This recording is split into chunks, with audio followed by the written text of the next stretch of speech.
all others. So I was given a opportunity na mag-speech. Then I prepared, ako lang ni, madali mo magutom, 3 minutes. First of all, Happy Father's Day. Kalimtan na to, great. Isa na to ang Father God in heaven. First of all, Happy Father's Day, Father God. The Father whose arms are always open wide for you and me. The Father for the fatherless. The Father, the ultimate source. The only one with unconditional love. The one who's forgiving and loving. Wala may nagsabot tayo din. Nga today ang one. And the one who's always there. Father God in heaven is the one who gave us our earthly fathers today. And I thank you, God, that you are our Father. This moment, I want to share with you a great memory of mine between my dad and I.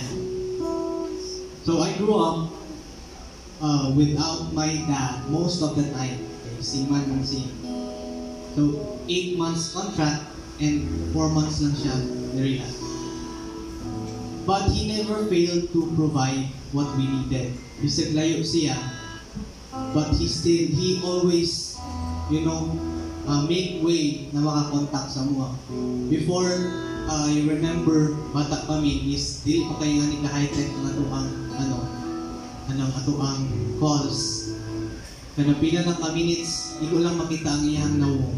And to the point, I can still remember, bata pa kayo ko, nakalimot ko sa iyang nawong. Napami sa Doña Pilar nagpuyot. And pag-abot ni Daddy, wala kong kaila sa iya. Inayan si Mami, si Daddy man yan. To the point, ingana, kay layo lagi siya. And I always long na makauban ako siya magtako. Especially sa akong birthdays. I envy my sisters, kay kada uli niya dati, naa si Daddy sa ilahang birthday. Ato, nagdako sila. But ako, kami ni Mami wala. But God saw my heart on my 18th birthday na pandemic time. I considered it a pandemic as a blessing in disguise. Because that time, company nga din na sa barko sa akong daddy is manang contract and baligya na. And tanan sila forced na mag-uli. And thankfully, bisag pandemic ko nakauli siya. And wala na ko gina-expect na kana kung i-celebrate yun akong birthday, 18th birthday last 2020. But God has been always faithful. Nakita niya akong ginalong. And to cut the story short, it was the first time until my 18th birthday nga naa si Daddy. And I know dili ito siya ang last time. After ato wala naman birthday, na siya bagong work. But I know dili ito siya last time.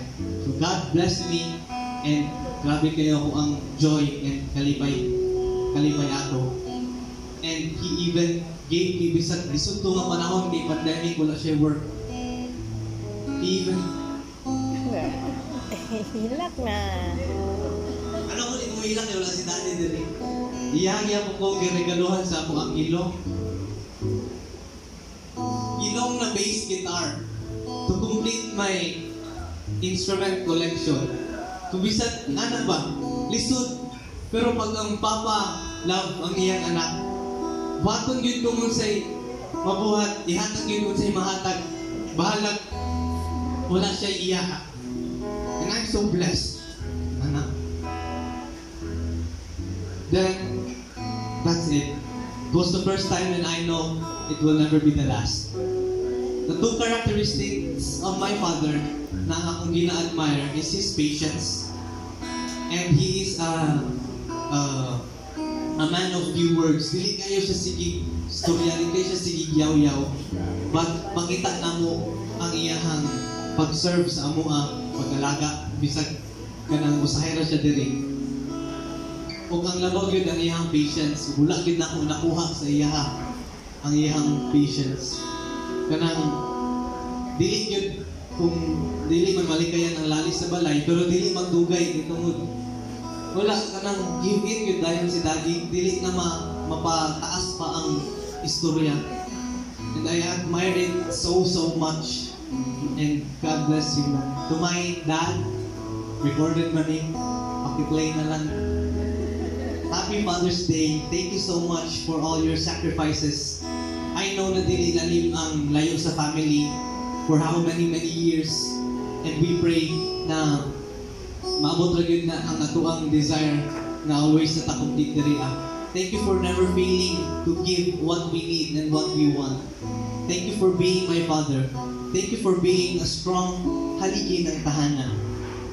Dili siya lalim maging provider ug haligi ng tahanan pag nakasalayo, but still you did it and you are still doing it. I hope and pray for God's blessing upon you. I pray for protection upon you always. And I pray every plans in your heart to commit it to God. They pray always, I love you, we love you. And to all the fathers here, happy Father's Day to you all. You are the unsung heroes, the builders of blanket forts and menders of broken toys.